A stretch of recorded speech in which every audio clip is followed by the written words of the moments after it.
What's up? Welcome into 104.5 The Zone. Good morning. Happy to have you. Happy to see you. Happy to talk to you on this Wednesday. Lucas and myself got you till 1 o'clock. Whatever we're going to do today, bud. I had a whole show planned. Not much to talk about. Not a ton. Except for the fact that the Titans have, in total, between new people and a shuffling of the deck, for lack of a better term, 10 people in new positions on this coaching staff, including the offensive coordinator. Spicy. Or maybe not, depending on how you consumed the hiring of Tim Kelly, who was promoted from pass game coordinator to the OC. It is the fourth time under Mike Vrabel that they have promoted a coordinator internally. Did you know that every single one of their coordinators, other than the first two he brought in on his initial staff, have been promoted internally? I did, yes. Just wanted to make sure you did. 615-737-1045 is the number. How do you feel? I'm not going to say I was surprised by the reaction, because the OC is the thing that's going to garner the most attention. It's been the biggest buzzword or buzz phrase for the better part of, 2 seasons. But Tim Kelly has been the name with the least amount of buzz throughout this process. Oh, I know. But here's my thing, okay? No, and I'm just talking about reports and who we have seen the Titans have spoken to and the names that have continuously been brought up in this process. Mike Vrabel was not asked yesterday how many people he interviewed specifically for the offensive coordinator job. But they kept it tight. They weren't waiting the Super Bowl contending coaches out to try and interview them. I don't know that they ever got their interview with Nagy or Bieniemy. I know that they requested, but I know that as far as the reporting goes, them and the Ravens haven't gotten beyond a request. So now they promote internally Tim Kelly, and Mike Vrabel is asked, all right, why Tim? Why now? Yesterday in his press conference Zoom, this was the head coach speaking with the assembled Titans media about the latest OC. Yeah, I think it's the right fit for us at this time. It's the perfect fit. Met with some really good candidates. One that we were able to bring on here in our staff to help assist and support Tim and our offense and coach our quarterbacks and our passing game coordinator. But yeah, I think what Tim ultimately was able to do was be able to provide some familiarity and some carryover to what we were doing, because I don't think everything's broken. I don't believe that. But then also be able to, add some things that, can really help us and take advantage of some opportunities. I've seen him, call games in this league against us. Felt like he has a great feel for the game, going back to even last year, playing with a rookie quarterback and not having much success against us at their place, being able to shift gears and get into empty almost exclusively and, give them a chance to get back in that football game. And, we were able to win. But, I think his feel, his energy, his leadership, all things that came out throughout this process of multiple meetings with him and other candidates. Does that inspire you? Does that invigorate you? Now, Mike sedated on a Zoom is never going to be the most electric of responses, so don't get lost in the tone. Oh, the return of Zoom. All right, Terry McCormick. I like Terry. Zoom has had Terry in absolute hell for 3 years now. Every time. And, buddy, were you listening to the press conference yesterday? Yeah, I caught the whole thing. Teresa slipping up. Corey Curtis, I was texting him on the side because he was asking me to ask Mike Vrabel if he has ever considered a darkness retreat, which we will explain to you later on. And then all of a sudden, his headset is shorting out in the middle of the press conference. Nobody can get a question off. And Mike is it's one of my favorite things. Honestly, I would like a Mike Vrabel Zoom press conference once a year for no other purpose than comedy. When he sighed and was like, should have done it in person. I'm telling you, it made me laugh out loud in my office watching that with my microphone off. But anyway, so Tim Kelly's the OC. Mike Vrabel says it's the perfect fit. They have gone inside every time they have promoted, they have hired a coordinator. It has been an internal promotion other than Matt LaFleur and Dean Pease, who were on the initial staff. So as far as this thing goes, I'm gonna get into more about how I personally feel about the hire later on in the show. Charles Davis is going to be here from CBS in just about 10 minutes from now. But on the whole, Mike has a process.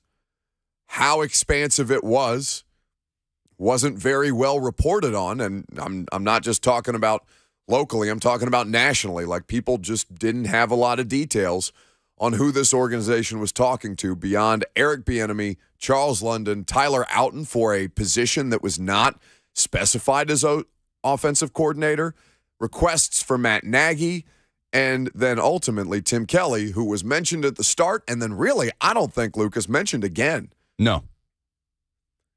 And they broke their own news, right?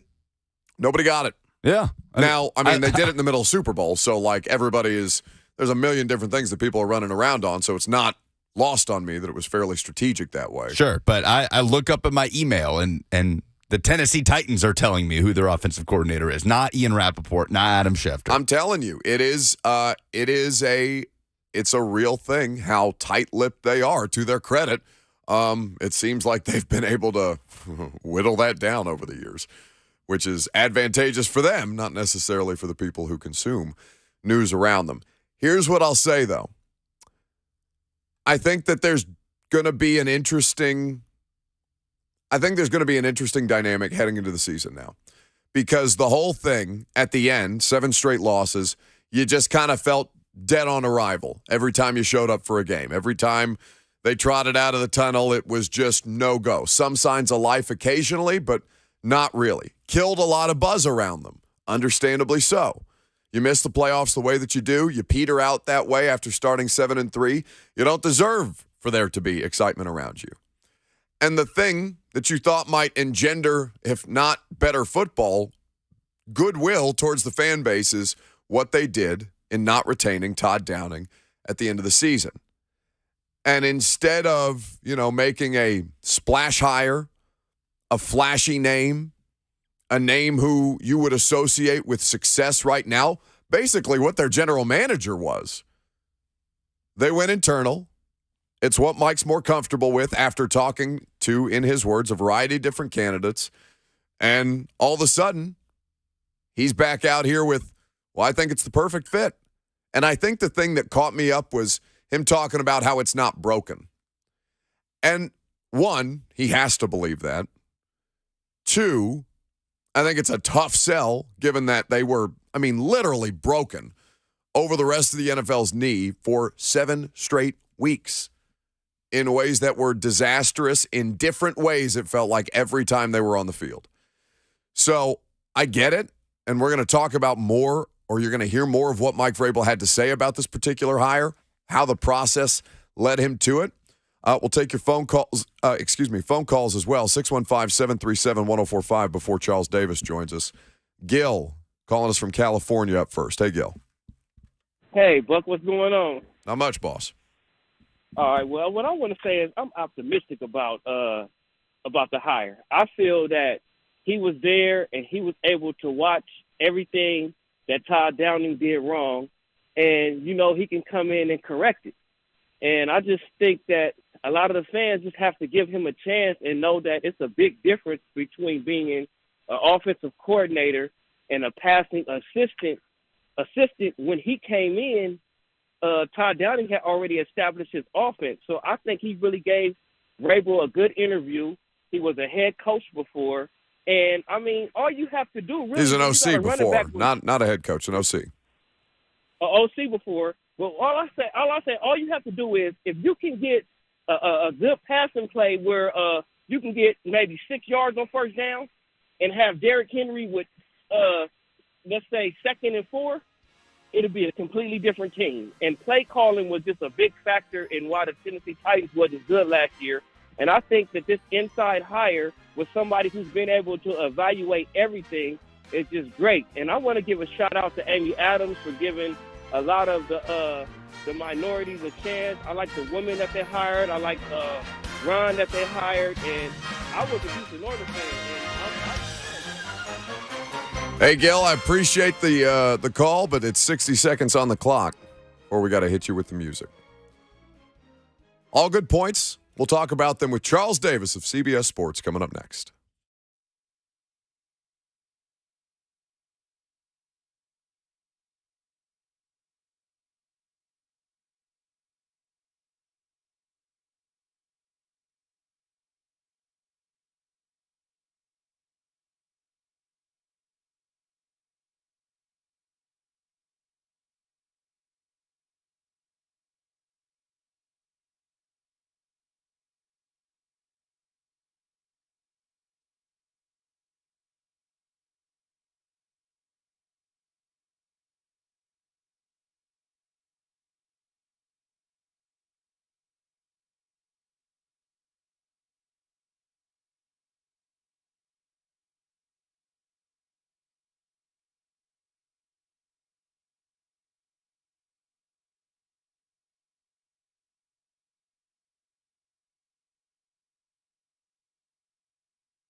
I don't know that it's love and happiness around here lately.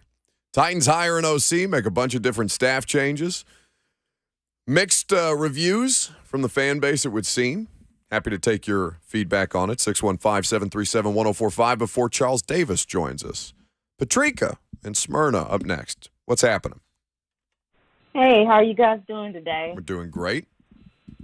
I had the pleasure of talking to you yesterday, and here I am again. Look at that. So I want to speak to first of all, you are a very credible source. You called the Tim Kelly hire months ago, and nobody listened. Everybody thought you were just talking crap, but you were right.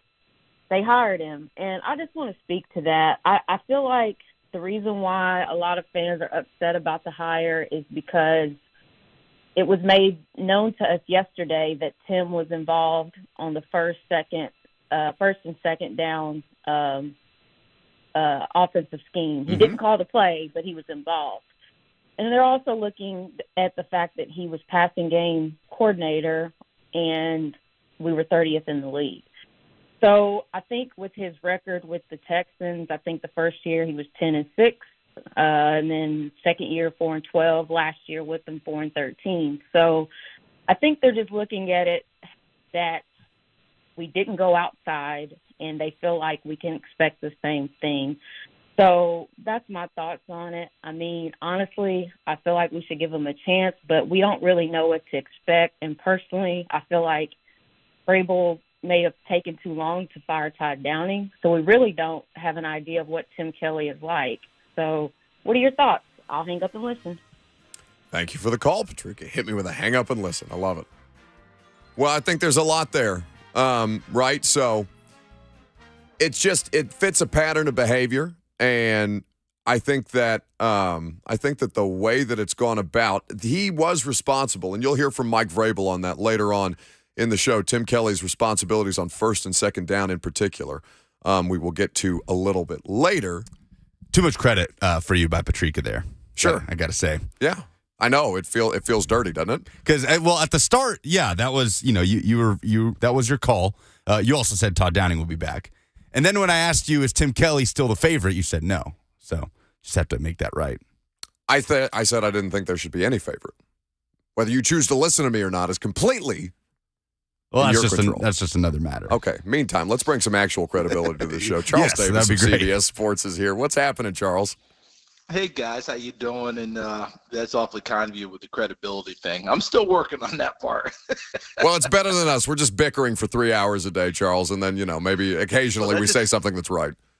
Well, I don't know if that's wrong, Buck. That just sounds like a normal day in most people's lives. So there's someone we're all bickering with somewhere, and it just happens to be on radio here. You know what? As long as we can keep people entertained with it. Meanwhile, you have had obviously you continue to be very, very busy this time of year, and we're grateful that you took some time for us. I was reading TennesseeTitans.com earlier in the week and saw that Jimmy Wyatt had caught up with you. I did not know that you had previous background with Rand Carthon going back, 2 decades at this point. Yeah, going back to, Rand, obviously I grew up when his dad was starring for the Giants. I grew up in New York State. So when his dad was playing for Coach Parcells and winning Super Bowls and, Eastern Division titles and playing at what appeared to be the game of the week every week, someone in the Eastern Division of the NFC, right? It always seemed that way back when CBS had the NFC and blah, blah, blah. Maurice Carthon was a big part of that.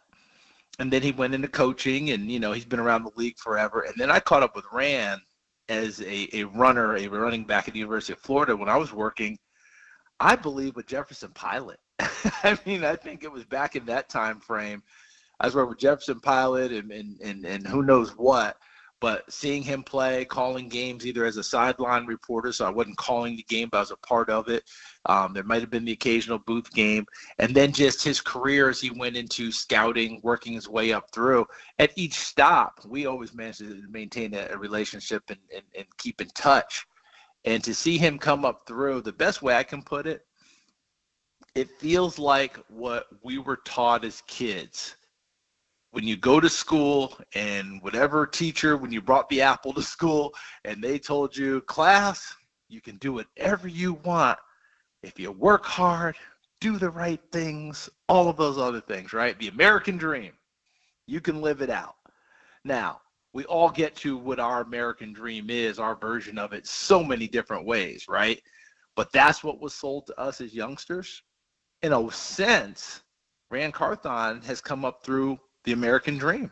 He has worked his way up through the ranks, doing different things, absorbing knowledge, gaining credibility, all those things you want to put on it, and now he's getting that opportunity. He's earned that opportunity to be a general manager in the NFL, and I think that's pretty cool. Well, and so quickly, as you mentioned, the way that he's risen through the ranks, Charles, I think is as impressive as anything, just because you talk to people about it.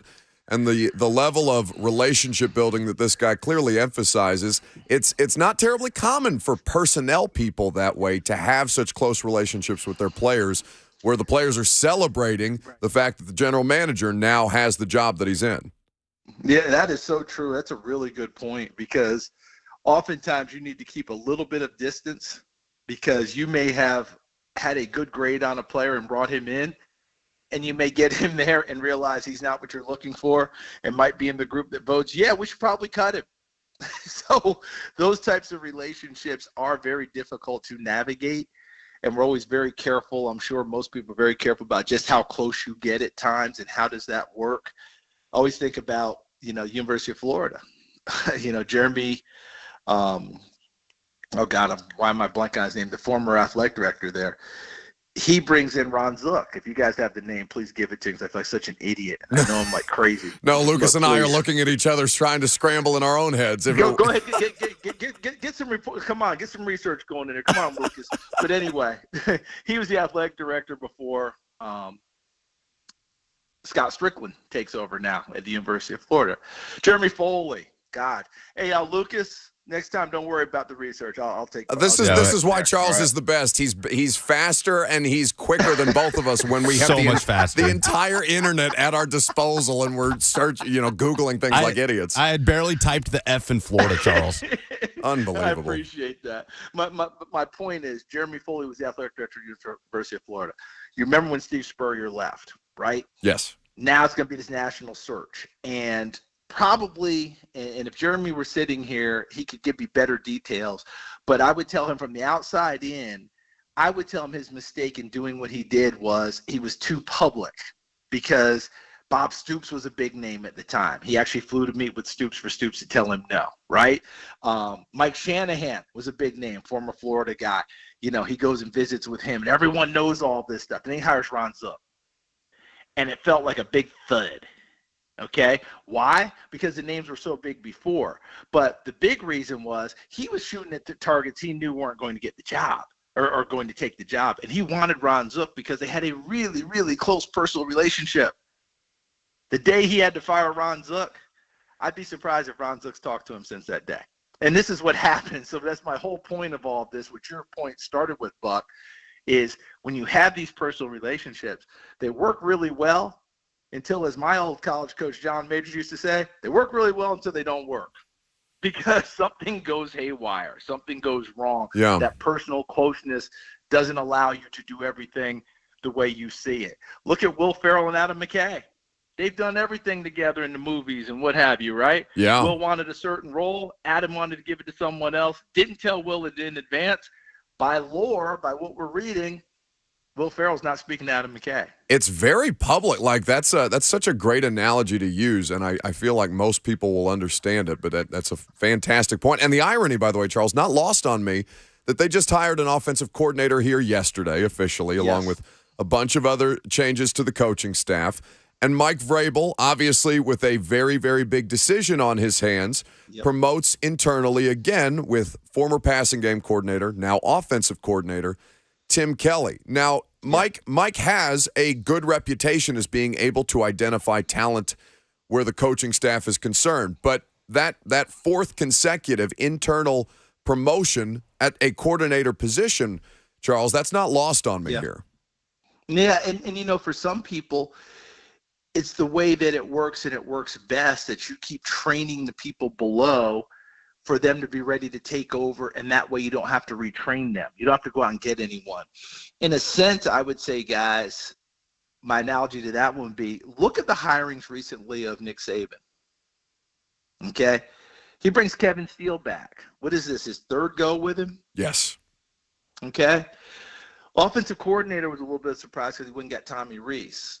But he typically has people around him, and there's a lot of conversation that he's going to bring Jeremy Pruitt back for a spot on the staff, okay?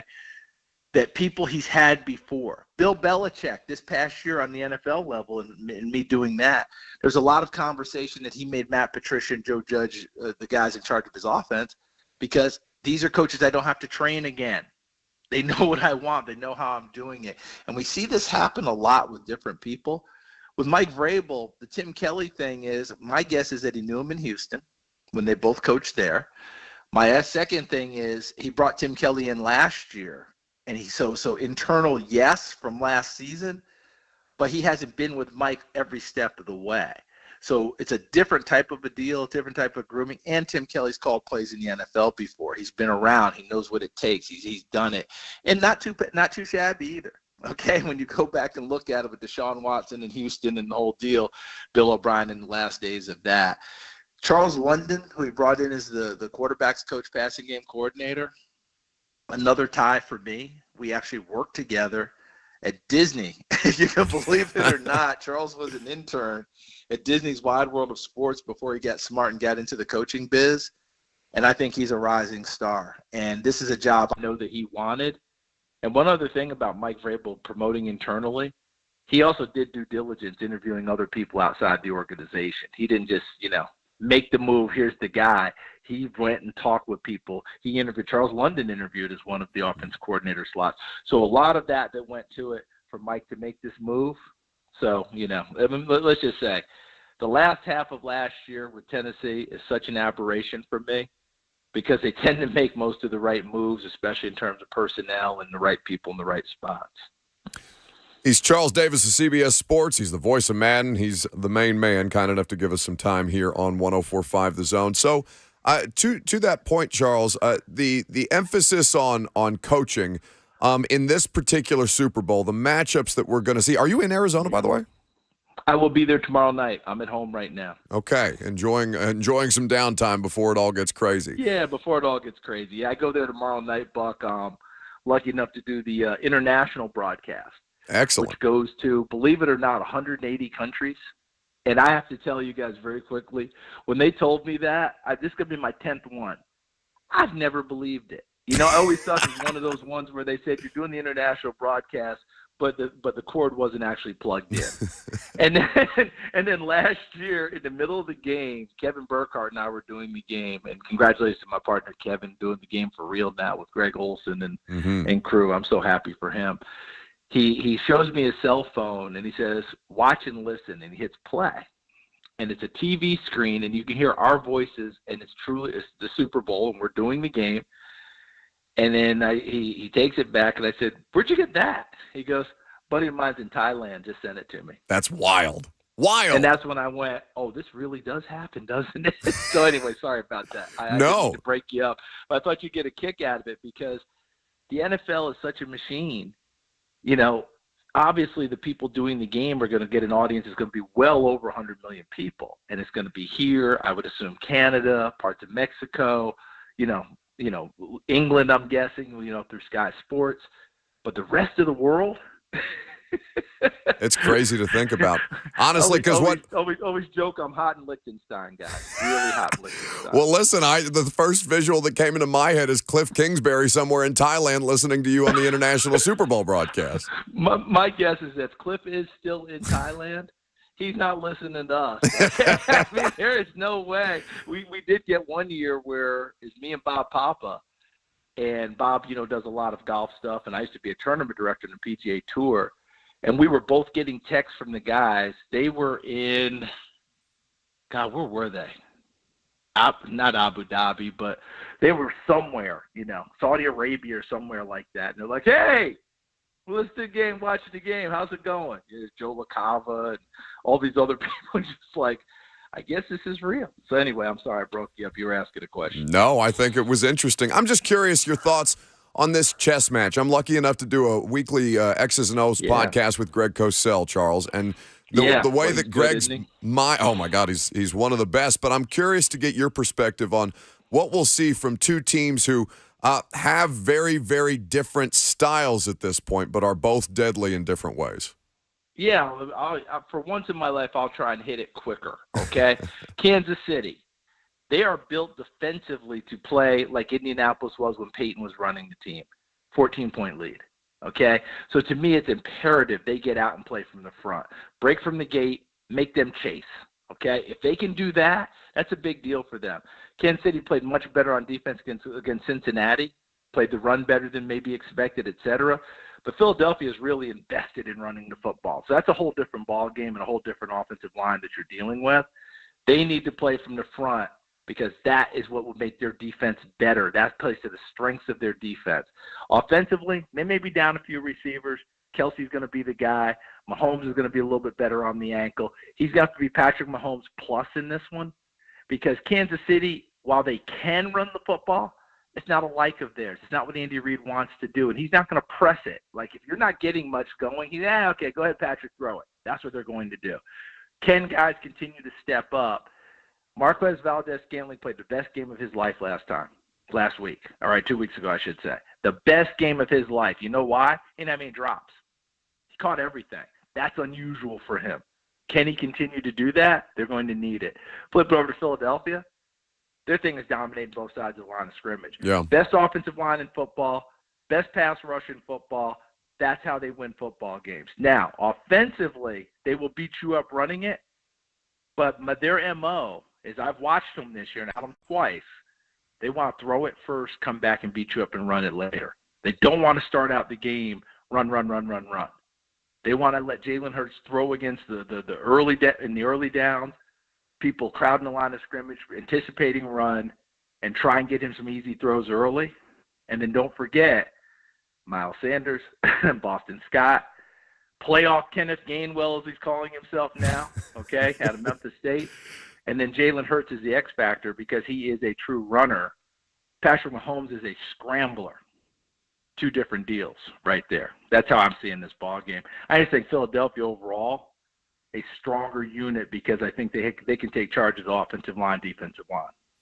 It is going to be a fascinating game to watch. Charles Davis will be on the international broadcast call of the Super Bowl and out on his way to Arizona later this week. Charles, thank you as always for taking some time. It's a great pleasure to catch up with you and enjoy your trip. Yeah, I certainly will. You guys take care of yourselves. And I can't go to the Easter Islands. Last time I went 5 years ago after the Super Bowl, we were mobbed, so I'm still giving it a little bit of time. But another 5 years, we'll go back and we'll all go together. Okay. Well, we'll be your security team to make sure the international masses don't bother you on your beach vacation, Charles. Couldn't you imagine? You guys are the best. Take care of yourselves. We'll talk to you later. See you, buddy. Charles Davis of CBS Sports with us on 104.5 The Zone. So you, who are you talking to back there? Oh, Schaefer's hanging out. Oh, lovely. Having a little powwow. Will was in here. Maybe get a charcuterie board and just talk about life. A charcuterie board in that room is the only way that it would smell worse. Go to break. We'll do an SEC segment of SEC observations coming up next.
Welcome back.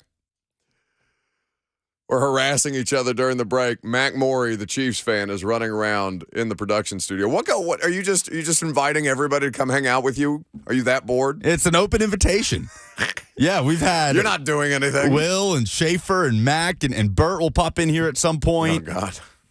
Got some hors d'oeuvres in the back. Some nice music. I do mess with Childish Gambino. Is Atlanta still going on? I haven't watched the season of that in quite some time, but I love that show. I watched like the first season and loved it, and then for some reason never stayed with it. I think they like moved it around on a different streaming platform that I didn't have, and I'm not curious enough because there's so many things that you have to watch. There's just too many shows out there. There's too many shows. Too much content. It's exhausting.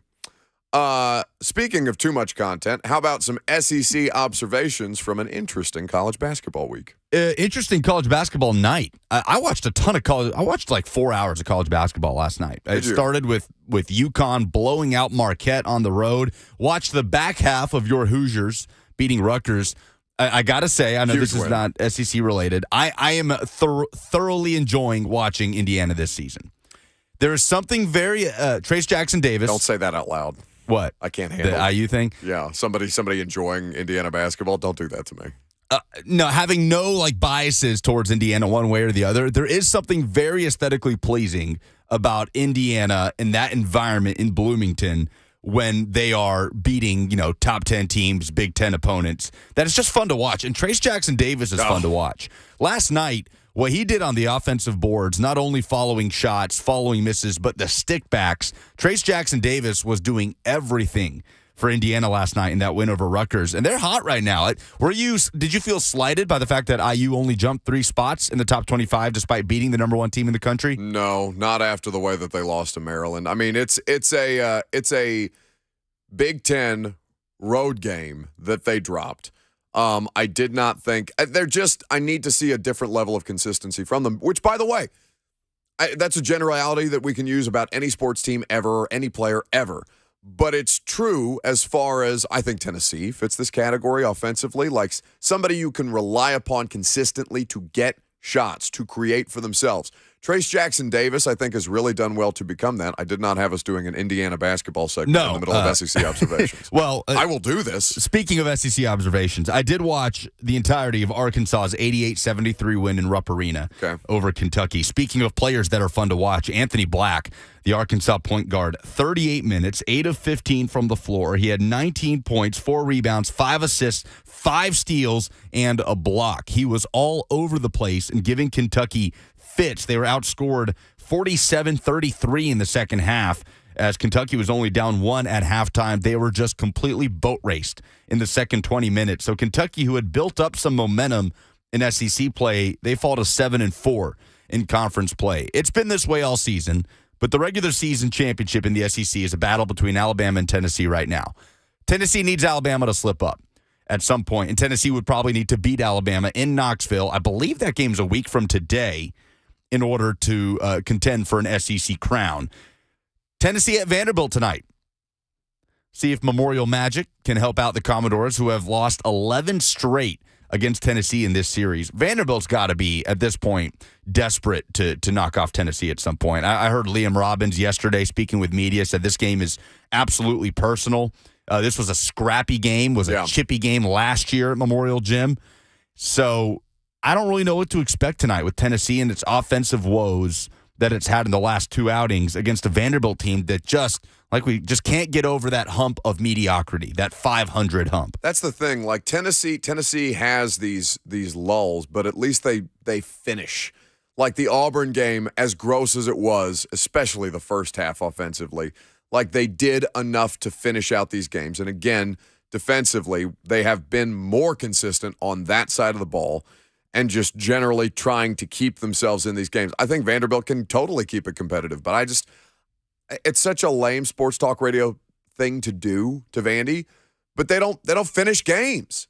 Like they just don't close opponents out like that. And I don't know, I don't have metrics. I mean, I'm sure there are metrics for that. I don't have anything quantifiable for you that I can use as evidence for my assessment other than I see them do this enough where they are competitive, where they do have moments, and then they just kind of peter out at the end of games. Auburn, another loss last night. They've lost 4 of 5 now in Can I SEC ask play. you a question? Yes. Is Auburn good? I have no idea. Yes, they can be good. They're just not playing good basketball right now. They just got swept by Texas A&M. It's their second loss to A&M in about 2 weeks.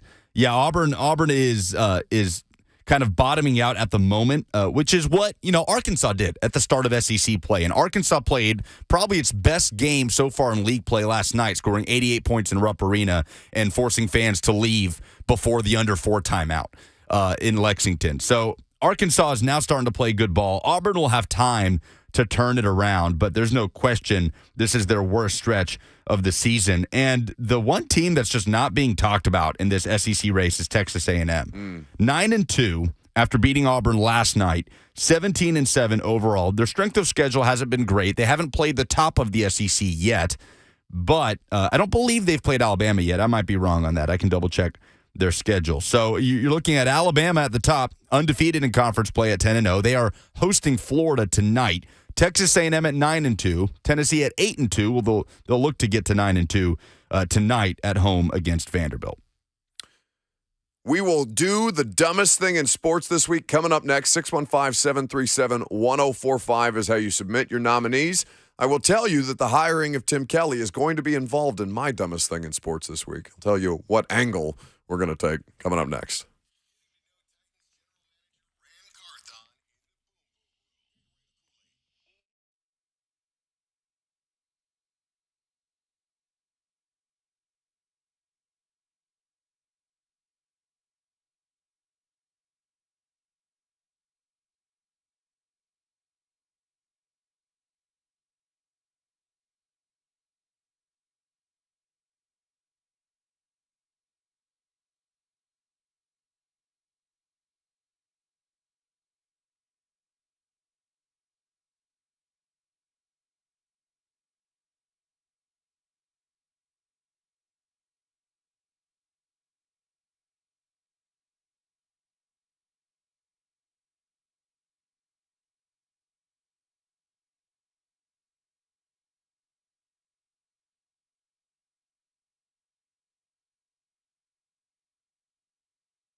It is 11 o'clock. Good morning from the Superbook.com sports desk. I'm Lucas Panzica. The Titans named a new offensive coordinator on Tuesday. Among several other coaching changes, Tim Kelly will be the new play caller, elevated from his prior role of passing game coordinator. Titans also hired former Falcons quarterbacks coach Charles London as the passing game coordinator and QB coach. That moves former quarterbacks coach Pat O'Hara to an analyst role. Chris Harris comes on as the defensive pass game coordinator and cornerbacks coach, and Jason Hotaling promoted as the new offensive line coach. Other analysts and quality control moves were made, including the hiring of Lori Locust, the first female assistant coach in franchise history. The only position left vacant on the Titans staff is that of running backs coach, as Tony Dews will now coach tight ends. The Preds off to a slow start after the All-Star break, a 5-1 loss to the Golden Knights in Bridgestone Arena Tuesday. They'll head to Philly on Friday. And LeBron James is now the NBA's all-time lead scorer,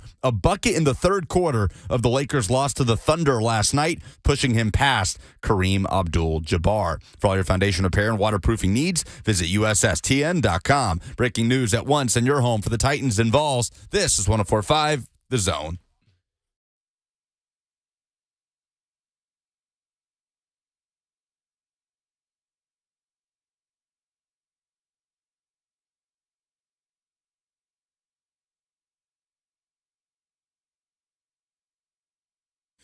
Second down. Welcome in, welcome back. Wherever you are hanging out with us, Facebook Live, YouTube, Twitter, Twitch, FM radio, podcast, 104.5 The Zone app, whatever. So glad that you're here. We are going to have Mike Herndon, Mike Miracles, join us a little later in the show, talk about the Tim Kelly hire, as well as the other changes to the Titans coaching staff. You're going to hear from Mike Vrabel as well. But now, it's time for your phone calls. 615-737-1045. That's the number, because, Lucas, it is time for the dumbest thing in sports this week. Let's be honest. You've already seen something this week that made you say, What the is this? That's bullshit. What the hell? Give me some more now. something so mind-numbingly idiotic that you just want to get it off your chest. Dumber than a second coat of paint. Some idiot. You are really dumb. For real. It's the dumbest thing in sports this week on the Buck Rising Show. It is presented by Painter Ready Murfreesboro. Give them a call, 615-PAINTER, or go to www.painterreadymurfreesboro.com. What's the dumbest thing in sports this week? Real easy. There's a lot of nominees that you can pick from. Now, I'm a bit nervous for mine, because we talk about not biting the hand that feeds you. Lucas, my dumbest thing in sports this week is Titans fans. I thought that the reaction to the hiring of Tim Kelly yesterday was utterly absurd. I am not saying that it's going to be the greatest hire of all time. I don't know that it's going to be a good hire. I don't know that it's going to be a bad hire.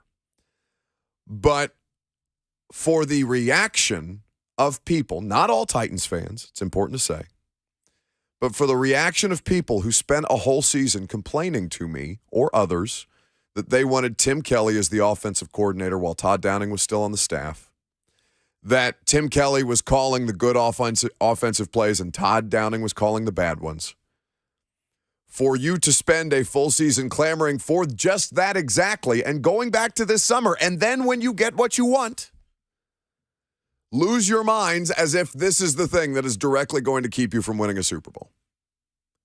That reaction, not the fans, but that reaction from some fans is the dumbest thing in sports this week. I could not believe how much people were whining yesterday. Now, I agree with you, but I will say there is a difference between wanting a change mid-season and wanting a change for the long-term direction of the offense. I completely acknowledge that. I also think that the dumbest thing in sports this week is Mike Vrabel giving Tim Kelly that job and having half a season to put him in place and give it a test run. And I also think, can I hear the quote when Mike Vrabel is asked about putting Tim Kelly in a position last year on a trial basis? Was there any thought given to that? Let me hear the question from yesterday's Zoom press conference, because I think that is equally dumb. Yeah, I think really, Sam, and I appreciate everybody's question. And I appreciate the fact that you guys would show up here to cover this and support our staff. My focus is solely on this football team moving forward, the staff that we have in place, the people that are here, working with Rand and his staff,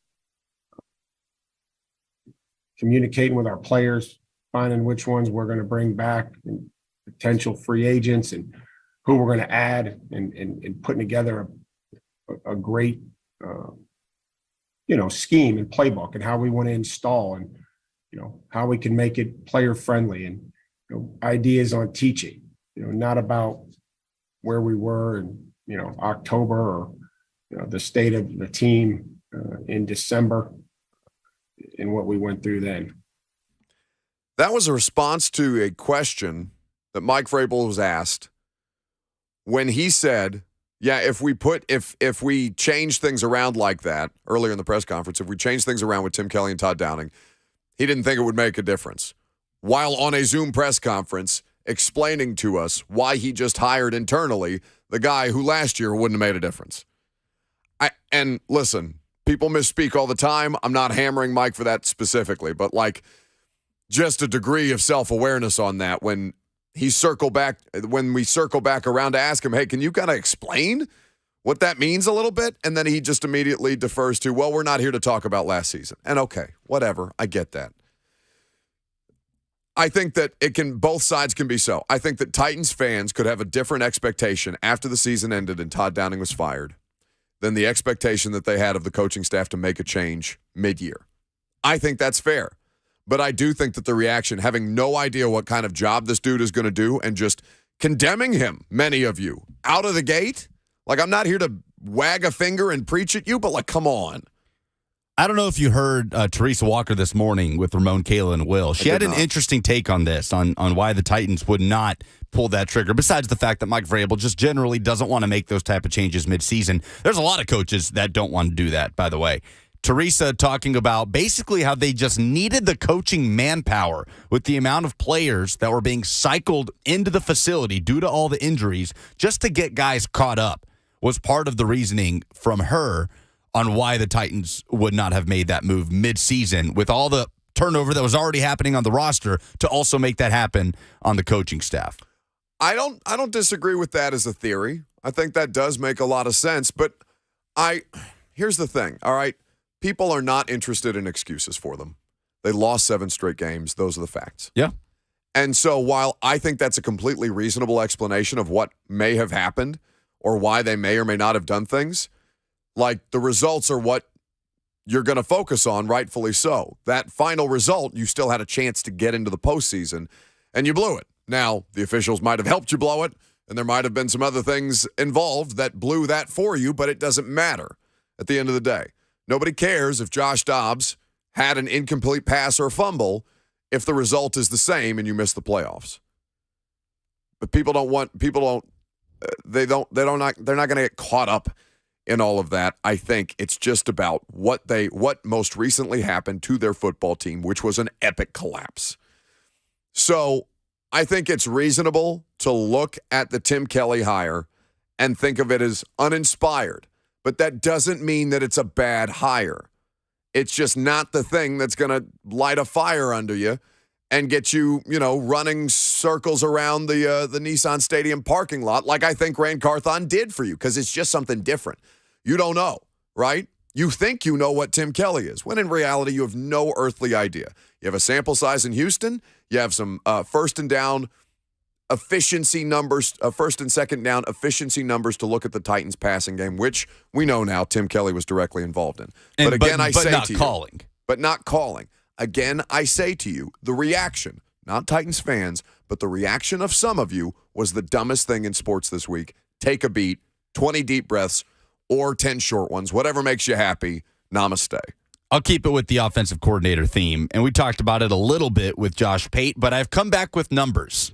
And if you need a refresher, Iowa offensive coordinator Brian Ferentz, the son of Kirk Ferentz, has held that role of offensive coordinator since 2017. Contract amendments were released or announced by Iowa for Brian Ferentz. Of course, Iowa fans calling for his head. Seems like kind of a nepotism situation given the atrocity that was Iowa's offense last season. Kind of. Contract amendments for Brian Ferentz include a salary of $850,000, the designated performance objectives for the 2023 season, the contractual goals, the contractually stated goals for Iowa's offense under the direction of Brian Ferentz for 2023 include an average of at least 25 points per game and a minimum of 7 wins that includes regular season and a possible bowl game. What a slap in the face to Iowa fans. It really is. To basically tell them that 25 points per game, which, by the way, would be good for 85th in the country this year. Tied with Arkansas State and Butch Jones last season. Who won 3 games. That 25 points per game outside of the top 80 in college football is what it would have been last year because Iowa certainly didn't reach that mark. I guess to their credit, that would be a big jump from what they did last year under Brian Ferentz, going from 17.7 points per game to 25. But to say that 25 points per game and, 6 wins plus a bowl win, 7-6, that's good enough for a program that, to Kirk Ferentz's credit, has a much higher standard than that, has division titles under their belt, has multiple double-digit win seasons under their belt, and all of this happening with the son of the head coach as the offensive coordinator is so laughable. It is by far the dumbest thing in sports this week, and I want to read back some of their scoring offense numbers under Brian Ferentz. 2017, his first year as the play caller, 24.9 points per game. That was 95th in the country. Then there was an uptick. In 2018, 28.2 points per game, good for 66 in the country. In 2019, 31.2 points per game, 43rd in the country. And the best mark under Brian Ferentz in 2020, the COVID year, 31.8 points per game. Spicy. 40th in the country. And then started the downhill trend. In 2021, Iowa's offense put up 23.4 points per game. That was 99th in the country. And in 2022, 17.7 points per game. That was good for 123rd in all of college football. That guy still has a job. Keep in mind that Iowa's defense has been historically good for each of the last 2 seasons. In 2021, they forced 30 turnovers, which led the country. They forced less than that this year, but they still led the country with 7 defensive touchdowns. So I averaged that out. A feeble attempt at math. You did this? 7 defensive touchdowns divided by the number of games Iowa played this year is good for 3.8 points per game. No. Iowa's offense put up Iowa's defense put up 3.8 points per game, which is phenomenal last season, okay? Now, I don't think Brian Ferentz should get credit for that, so I took the 17.7 points per game that Iowa scored last year, and I subtracted that 3.8 points per game because you don't get those points, Brian Ferentz. You didn't score those points. Your defense scored them for you. So with that subtraction, you are so upset. Iowa's offense put up 13.9 points per game. That's less than 2 touchdowns, which would be good for 128th in all of college football last year. Iowa fans have every right to be outraged, although it is great content for college football media throughout the course of 2023. I'm just sad for them. The only people happy about Brian Ferentz staying on are rivals of the Iowa Hawkeyes, Iowa State and the like, and anybody that covers college football that enjoys talking about this, like us. 615-737-1045. That's how you let us know what the dumbest thing in sports this week is. We'll take your phone calls on it coming up next.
What's the dumbest thing in sports this week?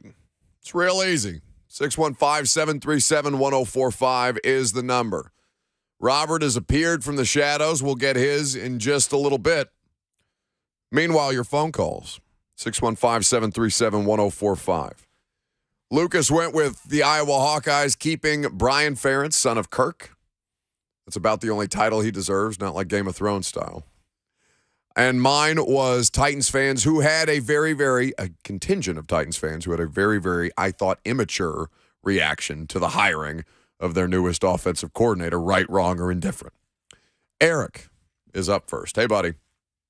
Guys, this is not actually my dumbest thing in sports, guys, because I actually have one. But did you hear about people trying to buy sand that Tom Brady stood in when he retired? That the bid was up to $100,000. Yeah. That's not actually mine, but I was just throwing that out there. It's a pretty good nominee. It's a pretty strong nominee. Yeah. But here's my dumbest thing in sports, guys. Saturday night, there was a college basketball game between Utah State and Colorado State, and there was a player from Ukraine that played for Utah State shooting free throws at the line, and there were actually students in the student section chanting, Russia, Russia, Russia. And this kid has got, like, family and, of course, relatives and all that type of stuff. They're, of course, in hiding because of what that idiot Putin is doing to Ukraine. But how these students just cannot be – how they're not aware and they're doing that stuff is just so stupid. That's my dumbest thing in sports. Guys, y'all take care and we'll talk to you again soon. Thank you so much, Eric. I think that is the dumbest thing in sports this week. The student section chanting Russia at a Ukrainian basketball player. Like, that is so bleeped up in so many different ways. Kids, all right, I'm going to try and protect myself here because I almost said something nasty and I don't mean it. Kids are kind of jerks, right? Just generally. Can we say we've all been them at some point in our lives? Absolutely, yeah. But, yeah, there's got to be a line for sure. So, I think that there, and listen, you live and you learn. We all do stupid things when we're younger that are deeply regrettable in retrospect. And, even like, I don't know, do you have moments where you think about something you may have done or said 5 years ago and you're just like, oh, really? It's cringy. A million. Okay. Yes, we all do. Good.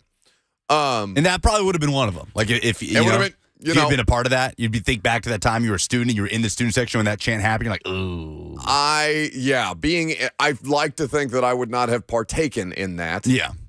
But also, I've done stuff not like that at a high school basketball game or as in a student section or something like that. So not to defend it, it's wrong. They need to do better. But hopefully the reaction and the shame of it will force them to see the error of their ways and perhaps be, slightly more educated about the nonsense that they think is worth bringing up in a college basketball game as opposed to something that's been very, very serious for going on a year now. Just a deeply uncomfortable situation. John in Murfreesboro is next. Hey, John. What's up, Buck? So my dumbest thing in sports is the sports media that covers the NBA. Specifically their apoplectic response and their hand-wringing over the Grizzlies. They snapped a 3-game losing streak last night, but all we've heard for the last couple of weeks is they're in trouble and they talk too much and don't back it up and blah, blah, blah, blah, blah. They're second in the West. Like, it's not like they're at the bottom of the barrel and they're just chirping. Like, they actually can back up what they say. And so it's just dumb to me to come after them for that. Oh, is that what people are coming after the Grizzlies for lately? I don't think that's got anything to do with it at all. Have you seen this Ja story? It's very murky, right? Like, I can't tell what's true or not. So I haven't really, I don't think that's why people are on the Grizzlies' necks. And I mean, Josh said the thing earlier that they're not scared of anybody in the West, and the West is very scary right now. But it goes back to the Shannon Sharp thing, and Dylan Brooks has a reputation. But he's right. The Grizz for the most part, have backed it up. I mean, they're a really good basketball team. Yeah, they're kind of bleep talkers, and I love that about them. Yeah. Now, that's not, I think, why people are being very, there's a high level of scrutiny on the Grizzlies right now. Yeah, but their reputation was there before as the talkers. Sure, but what I'm talking about is this investigation that the NBA did into a post-game incident between a member or a contingent of Ja Morant and his associates and people with the traveling party for the Indiana Pacers, a game that was played on January 29th. Apparently, The Athletic reported that a laser coming from an SUV, reportedly that Ja was riding in, was pointed towards Pacers players, coaches, and others in the loading area. It's not known who shined the laser, and more importantly, which it reported, The Athletic did, was feared to be attached to a gun.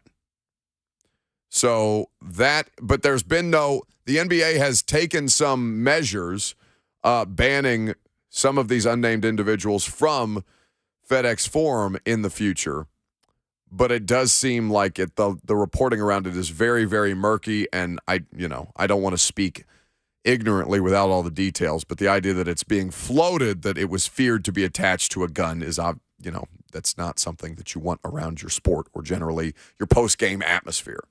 Robert, what's your dumbest thing in sports? Have you guys seen this Aaron Rodgers stuff? Like, I just got here. I don't know what you guys talked about yet, but it's so funny to me. I didn't even listen to what he said. I just saw the comment. Like, Aaron Rodgers is taking a darkness retreat. Buddy, don't we do that every night? That's sleep, brother. That's a darkness retreat. When you go to your room, you cut all the lights off and go the hell to sleep. Wait. Yeah. Put it on the poll. Is sleep, in fact, a darkness retreat that everybody takes? Have you guys listened to the audio yet? Can we listen to it? I haven't heard it yet. Okay, can we play it? To take my my isolation retreat and just to be able to contemplate all things my future and then make a decision that I feel like is best for me moving forward and in the highest interest of my happiness and then move forward. What's isolation retreat? We're just going into a cave? Are you not going to talk? You're not going to speak? One of those things? Yeah, is it just you in there? And if you're just in there alone, do you know how many days you're in there? Are you taking an iPad, a book? Are we able to reach you? What? Is there good It's 4 nights of complete darkness. What? You going to Alaska? Not Alaska, no. I've been to Alaska. That's a beautiful state. Man. That's a lot Are of you fun. locked in? Where is it? You're not locked in. No, you can leave if you can't do it. You can just walk out the door. But it's a darkness retreat. Wow. And I've had a number of friends who've done it and had some profound experiences, and it's something that's been on my radar for a few years now, and I felt like it'd be awesome to do regardless of where I was leaning after this season. So it's been on the calendar for months and months and months, and it's coming up in a couple weeks. So you walk into a room for 4 days, or is it a cave? It's a room. It's a little house, yeah. And they just kind of black out the window. Brrr, everything's dropped down, and then there's somebody like in there administering like sounds and what we're going through options. Of There's a two-way mirror. No, like a little slot that they'll drop in some food for you, but it's isolation and darkness. No, no music, no nothing. Are they recording you and your actions? How many people are in there? Just myself. Isolation. I feel bad for his toes. He's about to be stubbing toes, walking into walls. He's like, they put a little piece of food through the slot. Like, is this prison? Are you signing up? The dude's going to come out looking like Morbius. Do you have to temporarily turn the lights on to get the food, or are you just fumbling around and you don't know what the food is? How do you know you're not peeing all over the toilet seat? I know what the food is. It's mushrooms with a side of ayahuasca. What the hell is he talking about? Like, he's going to miss the hole, dude. Rodgers is going to spend 4 days in complete darkness. He's going to emerge out of the house. A big crowd of people will be sitting there waited on bated breath for what he's going to say next. And he's going to take a long pause and say, Jets. The crowd goes wild. I'm going to try bowling. That's the only way that he would be able to pick the Jets is go on a 4-day-long darkness-infused acid trip, which is probably what is actually going down here. He comes out and it's silent, and he goes, Saskatchewan Roughriders. The Canadian Football League is set aflame. No, what's the new one? Or not the new one? The XFL. He's gonna go play with the Rock. Yep. Yep. I mean, I feel like I've done a version of this segment at least once in the last 3 off seasons. I'm just so tired of him. I'm so tired of Aaron Rodgers. I am never going to be tired of his exceptional performance on the field. He is one of the most electric and exciting football players to watch of a generation. But I am so tired of this man. Because, and I love that Pat and them are asking him questions like, how many people are in there? No, it's an isolation retreat. But he said a two-way, and AJ Hawk goes, mirror. That got me. AJ's such a jock, man. Like, that guy's like, if you ever had to get somebody to take an IQ test, I would sign him up last. Like, that guy confuses the hot and cold water knob. All right, see, that's going to get attributed to me later. I hope and so. that I'm not going to appreciate, except they're going to ask me, why don't you sound like this now when you're speaking instead of like this? Like that? Hey, come on now. You can't do that to me. I don't sound that bad. Quit you peopling him. Yeah, Quit you peopling people. I can't believe you peopled me. Hey, you people Tennessee fans It's the yesterday when we second called them time- out for you peopling App State fans. I mean, low key, I just you people Titans fans for a contingent of Titans fans for complaining about Tim Kelly. Yeah, quit you peopling fan bases. I need to stop. At least, though, I could have you peopled you earlier because you were fading out on the caller who was talking about all the black hires that Amy Adams Strunk met and Lori Locust, the female defensive line coach. You hit that person with the music and you were accused of racism. I chose not to bring it up until now, until I felt attacked. There is a time limit, but we have recognized Amy Adams Strunk and some great moves Don't by try the to organization. defend yourself. I feel like we need to stop before somebody replies to this show with a hashtag you people. And then the hashtag you people blows up and no one knows what the hell we're talking Yeah, I don't want about. that to be associated with this show. Please don't. We've just done so well to climb our Yeah. way up from the gutter in these Barrett Sports Media rankings, We're on and a now good we're going run. to send ourselves out of the top 20 because we've been talking about you peopling So fan bases. when when Aaron Rodgers is thinking Titans during his isolation Oh, my retreat, what's God. flashing through his mind when he's considering the Titans versus the Jets? Honestly, something trippy like Mike Vrabel cutting off his member to win a Super Bowl. I wonder if that's still true. You think he still would? He's I like, think if you ask that man today if he would still dismember himself I like that. and his genitalia to win a Super Bowl, of which, by the way, he already has 3. Yeah. That's what makes him an insane person. You have 3, Mike. You won 3 with one of the greatest dynasties that we've ever seen in the history of professional football. And yet this 4th one, you would cut off your Do you think Vrabel thing. Do you for think a Super Vrabel will visit him in his dreams during his isolation retreat? God, can you imagine? If so, what will he say? I got to play better, coach better. Collaboration. We are the dumbest thing in sports. This Absolutely. Flashes of him just handing the ball to Derrick Henry with the collaboration nation. Floating run left hats just drifting around his consciousness like those little floaty things you get in your eyes. T-Rack just drifting across the screen. And then the field at Nissan Stadium on fire because they don't understand how to use pyrotechnics. He has an epiphany. Yes. Titans. I mean, he's not going to retire. The one thing I know he's not going to do is retire, right? With Aaron Rodgers, he's not going to retire the same year as Tom Brady. Nobody will ever talk about Aaron Rodgers ever again, and he can't have that. Bigger reason for him not retiring, to not be in the same Hall of Fame class and retire the same year as Brady, or to leave $60 million on the table. Both. I honestly think, well, when you're that kind of famous and you make that kind of money, like $60 million sounds, $60 million is a lot of money for anybody, okay? Even the richest people in the world, even if it's a small percentage of what their actual net worth is. $60 million. What the hell? Oh, look at that.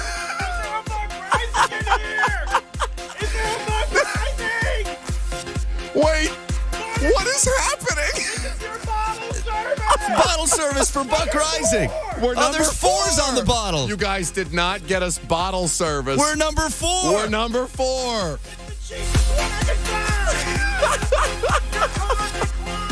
My card declined. Did I give? Yeah, that's probably why I shouldn't have given you my card. Tough scene. How great is that? Look at you two being thoughtful. Can we pop bottles on the show? I don't think so. We should probably wait till the last hour. Noon hour, it's okay. It's like a cocktail hour. Look at that. Bottle service in the studio, courtesy of Robert Walsh. Now, he is probably the least attractive bottle service member that I've ever seen in my life. What are you talking about? Also the most clothed, which is an upset because I thought you might get naked and do that. Definitely the best hair of anybody that's ever brought you bottle service. I would agree with that assessment. For those of you listening on FM radio, we have bottles in the studio because with a wrapping. Was this homemade? Who did this? Cheyenne? It was me, you goober. You think I got a Sharpie at home? This is no, but it's honestly. I feel like a Sharpie is a very basic thing to have at home. Yeah, maybe. The man doesn't have water, not even hot water. Water. Fair enough. Do you have water by now? No, I had to go to my apartment to shower this morning. Who was that? DJ Pauly D? Is that where the beat was from? No, it was a royalty-free electronic. Very music. generic. Okay, so we avoided all lawsuits. Excellent. Yes, sir. Here's the thing, though. We were fortunate. They do these sports media rankings every year. And Barrett Sports Media does. Barrett Sports Media is the name of the company, and it's a national, like they do it with morning shows, they do it with midday shows, they do it with afternoon drive shows in local sports talk radio. And we were fortunate enough, we got our ranking today. We finished in the top 4. We're top 4, but we're actually 4. So we were really, really happy about it. The guys have worked so hard to make this a much better show than me just yelling at a microphone the way that it was for basically the first 6 months of its existence. I don't know if it's actually better because we have Robert talking about wiping with his hand and all manner of other things. Die. Blood, sweat, and tears, baby. Let it die. Mostly sweat. Robert is sweating profusely Dude, right now. It's so hot. It is so hot. I haven't showered in 3 days, and all the moisture just stuck to my body. So, yeah. We love you guys. We're very, very happy that you vibe with the show the way that you have been. And we're celebrating with bottle service with number 4s on them. Thank you, boys. This was kind. I was informed we're not allowed to pop those in here. So okay, good. Have we already gotten a text from shadowy management figures? Please do not drink in studios. Okay. I'm on it. I've only ripped off 1 microphone out of the studio today. Why not make it 2 with a bottle of champagne? Anyway, 615-737-1045. Let's talk about Tim Kelly. Let's talk about what his role was in 2022 and how it might translate into the Titans' future. I'm Buck Rising. It's 1045 The Zone.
We got bottles in the studio. Vibes are high. Welcome back. 615-737-1045 is the number. You can also interact on Zone TV, where Robert Hutchinson writes in via YouTube. So when Buck banishes Robert back to the shadows, can we officially change that to being banished to the Aaron Rodgers isolation chamber? I kind of like that a lot. It's a little clunky for me. You know how I struggle with, sentences over 5 words. Yeah, but clunky is good. Clunky is funny. So when I say back... Breaking Titans news on 104.5 The Zone. I told you about the Titans news. You don't get to do that to me. Albert Breer. The Titans are hiring Packers personnel and football administration executive Chad Brinker as their new assistant general manager. Breer goes on that says Brinker's got an incredibly diverse skill set and has been on our future GM list for the last 2 years. He will be a part of a Cleveland-like model under new general manager Ran Carthon. Okay, so Ryan Cowden, who was previously in that role for the Titans, now moves into an assistant general manager role. Well, no, that's not really true. Cowden was VP of personnel. I don't think he ever officially had the title assistant general manager. Maybe semantics, right? Because he was right there, at the right side of John Robinson. Sure. I mean, he and Monty Austinfort, is it fair to say they were essentially what amounts to assistant general managers? I think that there has to be some kind of hierarchy that we're not really discerning between. You know what I'm saying? Because, his first name's Adam. I'm forgetting his last name. The guy for the 49ers that everybody wanted for their GM. Adam Peters. Adam Peters. So Adam Peters is an actual assistant general manager, and he was the most well-thought-of general manager candidate going around. He ultimately ended up declining interviews to stay with the 49ers through their run, and he's a local product. He's a 49ers fan. That seems like it might be a dream job for him. So it's a structure that is now like the 49ers with a GM and an assistant GM. Now, will they have a vice president of player personnel like Ran Carthon was in San Francisco? Yes. Will they have, I think Monty Austinfort was in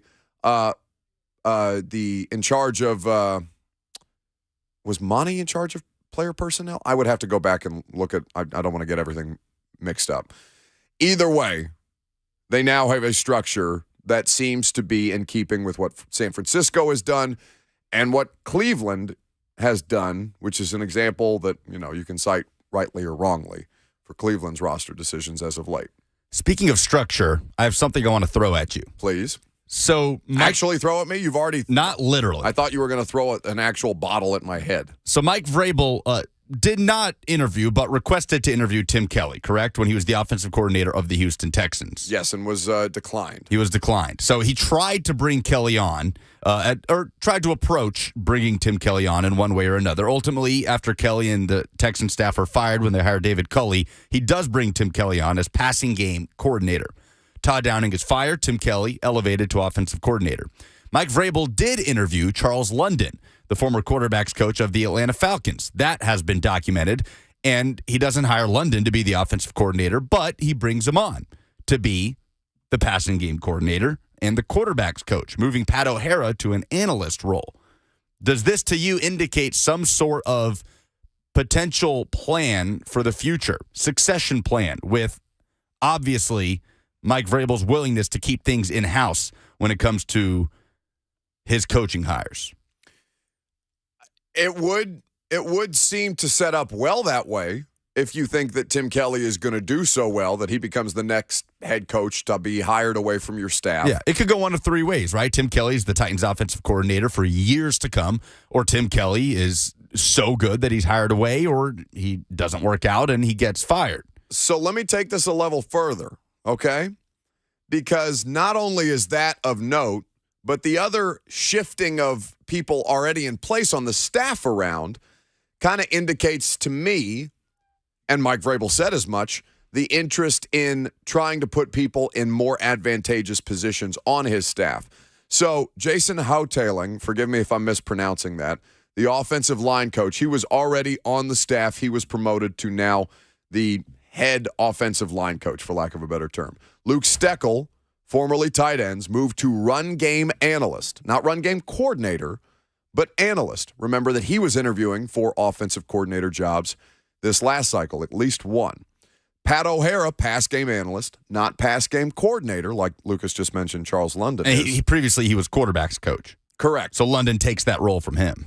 And Tony Dews as tight ends coach, formerly running backs coach. So let's take this piece by piece, because those titles may sound irrelevant to you unless you're familiar with, one, the hiring process in the NFL, and two, how it kind of seems to systematically revolve around tight ends coach for one reason or another.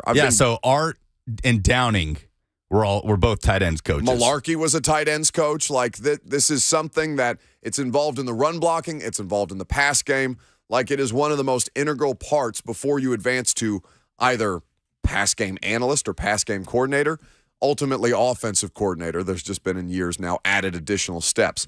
I believe that those moves were to put those particular people in more advantageous positions to impact the offense as opposed to coaching position groups. That is something that people had questions about with, for example, Jim Schwartz being hired away by the Cleveland Browns. These analyst roles, in addition with pass game coordinator, run game coordinator, defensive pass game coordinator, these roles, and you'll hear from Mike Vrabel on this, are putting his coaching staff in better positions to succeed in their careers. Well, just continuing to try to, want these guys to be a part of our offense, and not having a position group per se is going to allow them to, do some of that pre-advanced work, but also help and assist throughout our offense. And those guys have been here since I got here, and so I want them to be able to help us in a multiple ways, and confident that they'll be able to do that. So are you taking Mike Vrabel's word on that's a move to allow these guys to affect the offense in different ways and not limit them to one position, or do you view it as a demotion? Because I think surface level, somebody looks at he was quarterback's coach, now he's an analyst. I think a lot of people would look at that and say that's a downgrade in position. Not if Pat wants to call plays. Like, I think that's a better position for him rather than working through quarterback mechanics specifically. Now he's involved with scheme. I think that's a promotion from just quarterback's coach. Now you have Charles London, who is the pass game coordinator and quarterback's coach. So he'll have something to do during practice, and then when they go in and collaborate in team drills like that, he's going to be influencing things on first and second down perhaps. And by the way, Mike Vrabel was asked about that yesterday as well, the idea of Charles London. Will he now assume the role that Tim Kelly was involved with? I mean, it's going to, he won't be able to probably do as much going forward, Joe, with the responsibility of the quarterbacks. I see him, bringing the ideas that he had, and when we met, and communicating and helping us put together the best plan in the spring, and then ultimately helping Tim as we go through training camp, and then into the season. So there's one person has to make sure that they're leading the offense, and that'll be Tim, but making sure that everybody's voice is heard, and then we go in with a game plan, and then we have to execute it, and we have to make sure that we're calling a sound football game. 615-737-1045 is how you react to what you just heard from Mike Vrabel. Let's talk about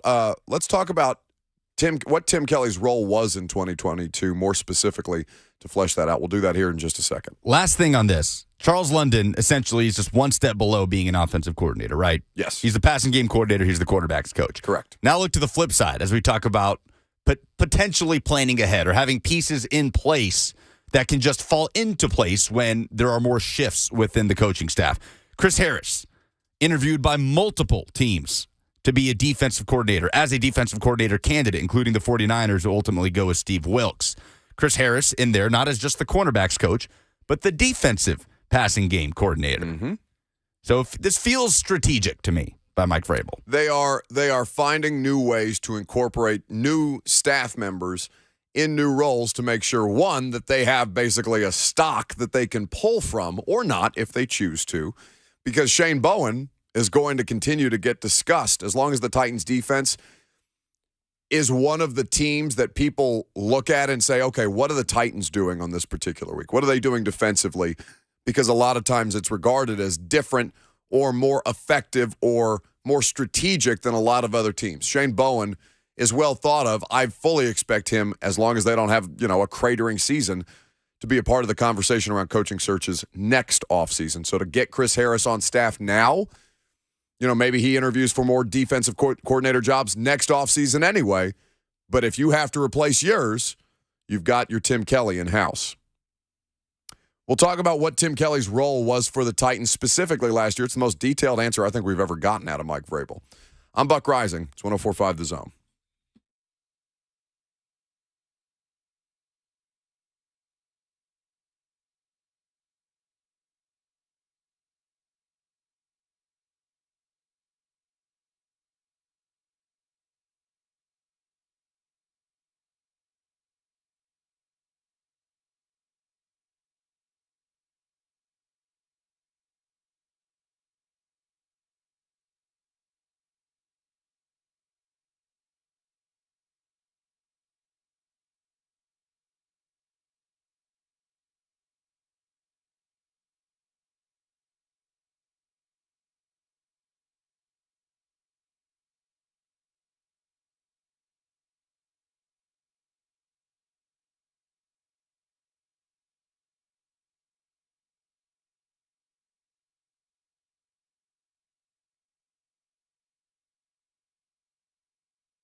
It is 12:01. Good afternoon from the Superbook.com sports desk. I'm Lucas Panzica. The Titans named a new offensive coordinator on Tuesday. Among several other coaching changes, Tim Kelly will be the new play caller, elevated from his previous role of passing game coordinator. So in total, the Titans will have 10 coaches at the start of the 2023 season that are either new to the staff or working under a different role. The team has yet to hire a running backs coach after moving Tony Dews to tight ends.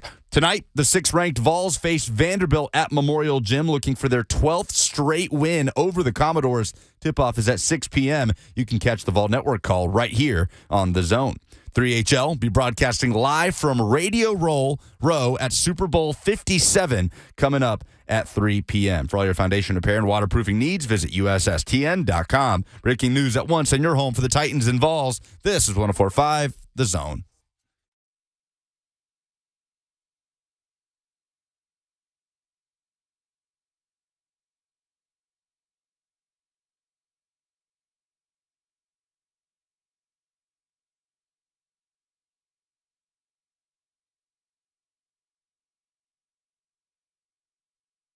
Final hour. Happy to have you here.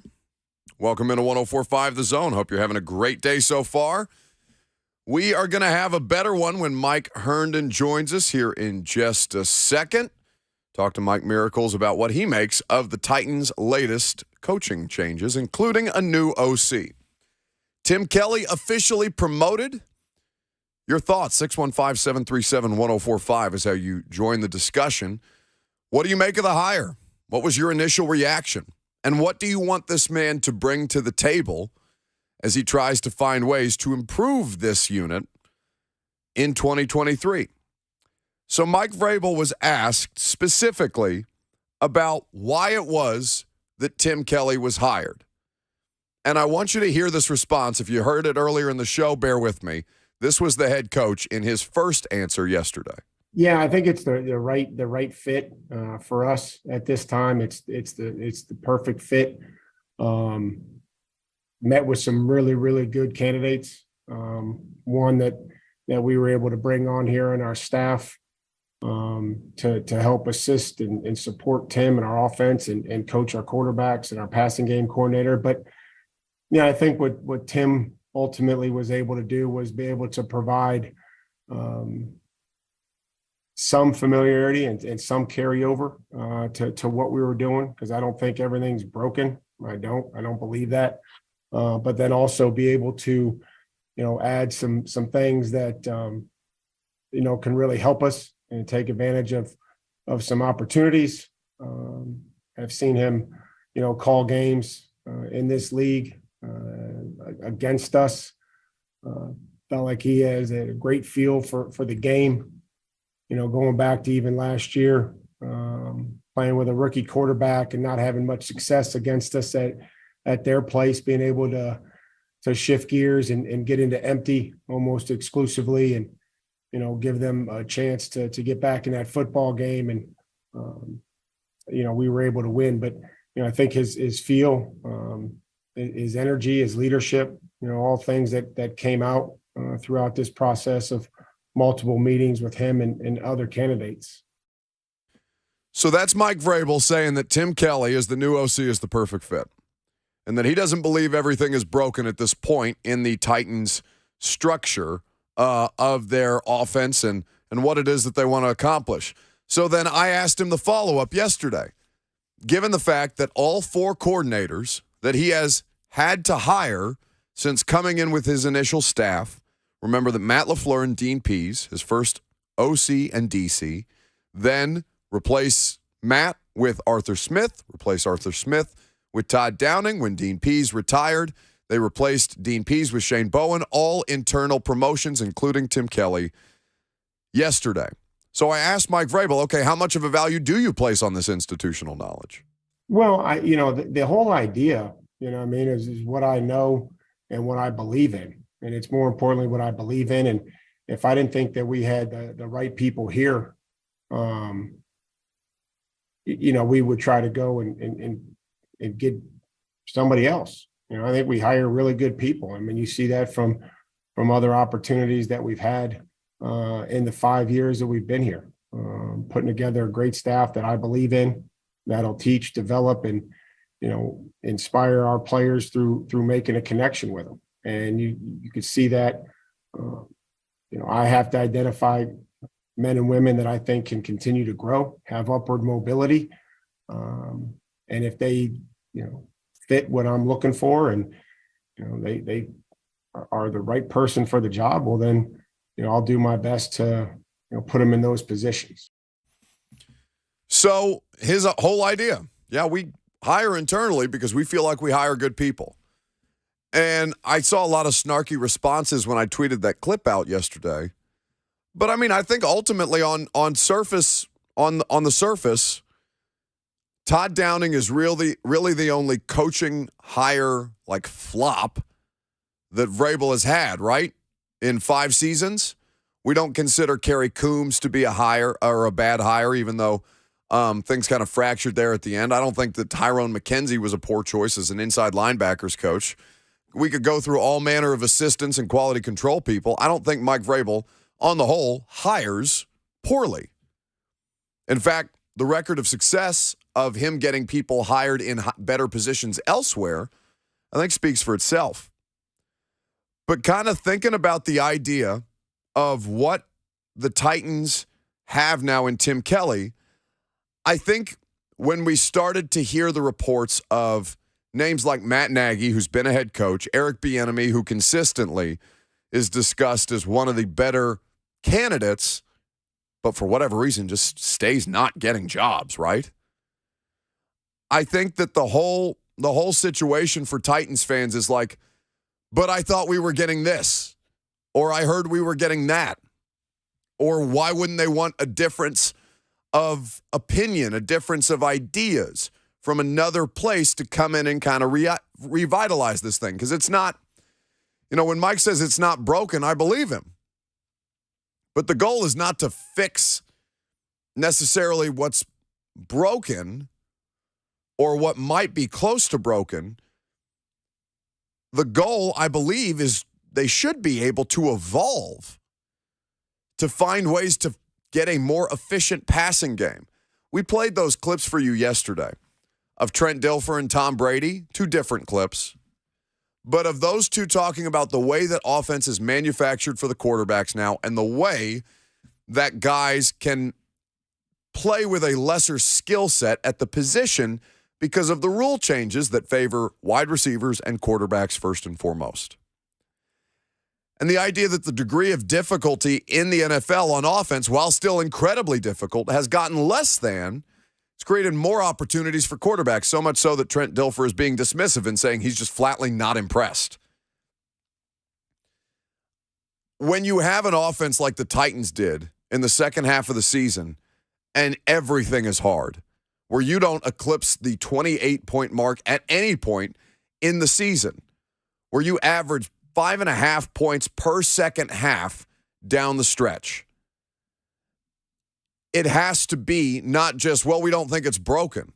It has to be, what's the solution? Because you play in a conference with damn Josh Allen, Patrick Mahomes, and Joe Burrow. And I haven't even included Lamar Jackson in that discussion. So now we look at, all right, for Tim Kelly, what is going to be the thing that makes this different? And why was more thought not given to moving him up in season?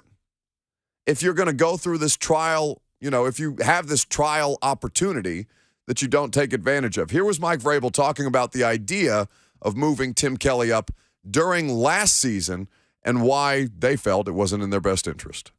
Yeah, I mean, I had asked him to, I don't want him standing there holding a clipboard, charting passes. So, I asked him to focus and assist with the tight ends at practice, or an individual, be an extra set of hands. I like everybody that's out there to be working, doing something to help the football team or the players.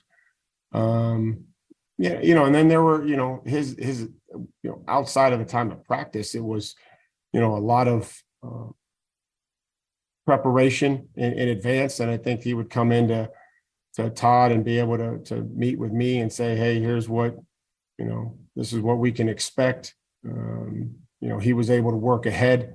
He wasn't focusing on, necessarily calling the game.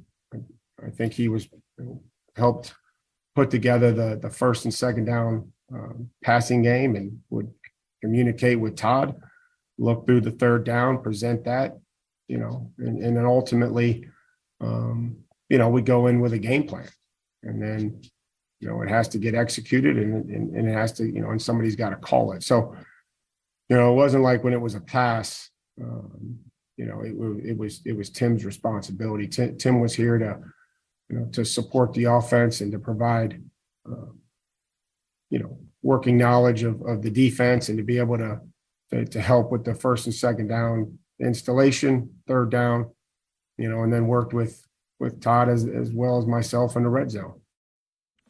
So that's Mike Vrabel describing what Tim Kelly's responsibilities were as passing game coordinator in 2022. What sticks out to you most of just the biggest thing that sticks out about that statement? Him being involved in first and second down packages and planning, if not play calling, and also the fact that Mike felt it necessary to bring up he wasn't calling any plays last year. That's what it was to me, not calling plays. And also the defense thing. Maybe Tim Kelly deserves a slice of the credit for some of the success the Titans found on defense last year. It's something that we don't consider enough, like coaches being, basically chained to their position groups. That's not really how it works when it comes to the game planning and meeting of things. Like, these guys are more multi-use than their titles would indicate, which is why you see so many different shuffling positions with people who were retained on the Titans coaching staff, because they're not just there to do one thing. So we'll talk with Mike Herndon about this coming up next, and we will see what his thoughts are on the new offensive coordinator hire, what he thought of Mike Vrabel's responses to those questions. I'm Buck Rising. It's 104.5 The Zone.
Welcome back on this Wednesday afternoon. Titans hire a bunch of new faces, including a new OC, shuffle the deck around with some position coaches, now made analysts. We're going to talk about it with Mike Herndon, who joins us. No longer Mike Miracles, even though I keep calling him that out of habit, at Mike Herndon NFL, because he's a professional. Now, what's happening? Oh, just cruising around John Reed country up here in Knoxville. Oh my God, are you within the sound of his voice? It's a dangerous place to exist. I don't know. I keep looking around for shirtless guys talking to the phone, and I haven't seen one yet. So it's early. Maybe if you were in town when Texas was in town, Mike. Maybe. I missed that one, thankfully. Well, they are no longer missing here in Tennessee an offensive coordinator. How would you describe the hire? Let's start there, and promotion again of the fourth straight internal coordinator candidate. So, my initial reaction was, in a word, uninspiring. I understand that Tim Kelly, we can't necessarily hold the 2022 Titans offense fully against Tim Kelly. I mean, he was a passing game coordinator. He wasn't calling the plays, as Vrabel made sure to point out, for all the conspiracy theorists who thought he was handling the touchdown drives and Downing was handling the non-touchdown drives. I do love those people, Mike. I know. Those were fun. It's an interesting way to break up the work, based on the success of the ultimate drive, but, probably not how it actually worked. So I think, we can't necessarily hold it against him. We have 2 seasons, basically, of Tim Kelly as a play caller. When he was in Houston, one with Deshaun Watson, when Deshaun Watson had his, by far, best season as a pro, which I think is the encouraging, if you want to look for the silver linings in the Tim Kelly resume, it's that season. And frankly, they were terrible on offense the next year, but that's not necessarily his fault. He actually made – I thought Davis Mills looked much, much better with Tim Kelly as the play caller than he did in year 2, with the Texans' new staff coming in. So there's certainly some things you could look at and say, okay, I could see why they would be intrigued by this. And obviously Vrabel referenced some of the games that Kelly called against the Titans and that he was very impressed with the play calling in those games. So there's some reasons to think maybe this isn't going to be like a total disaster or a Todd Downing reboot necessarily, but I don't know. I guess for me, I was hoping for more outside ideas, a little bit more change, although, maybe there will be more change than what we're necessarily giving it credit for. Just because he was there last year doesn't mean he was, that is his offense, So while Tim Kelly was the Texans' offensive coordinator in 2021, Davis Mills set a franchise rookie record for passing yards with 2,664. This is from the Titans website. Ranked second among NFL rookies in passer rating in 88.8 and led all NFL quarterbacks in red zone passer rating at 116.8. Wide receiver Brandon Cooks also had a career high in receptions, and we all know the success he had with Deshaun Watson, and Davis Mills has not been that since Tim Kelly left town. Mike, is Tim Kelly the reason why we all thought Davis Mills might be an actual functioning professional quarterback? I mean, it certainly looks like it at this point. I mean, the Texans' offensive personnel didn't change a ton from, the season that Kelly had as offensive coordinator there with Mills, and then this last season. In fact, I mean, they added Dameon Pierce, who looks like a much better running back than anything Kelly had to work with.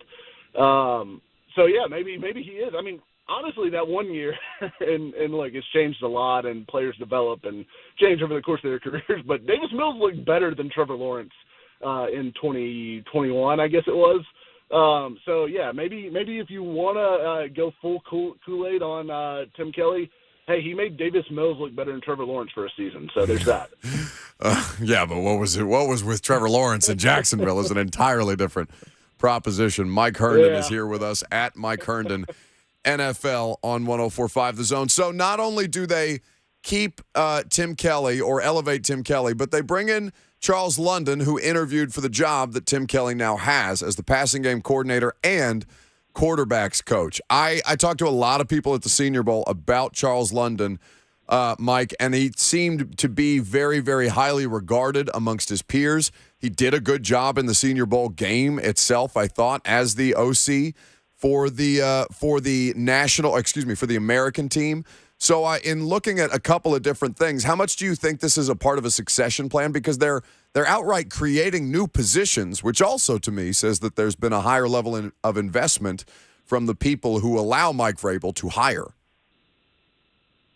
Yeah, I definitely think on that point, the coaching staff has grown just in a numbers standpoint over the past 2 or 3 years substantially. I mean, I remember under Mike Mularkey, it was basically you had the 2 coordinators and then you had position coaches, and that was it. You might have an assistant offensive line coach, but it wasn't like every position group had an assistant. There were no, you had a few quality control, like low-level gopher type assistants on the staff, but it wasn't, run game analyst, pass game analyst, passing game coordinator. None of these roles existed.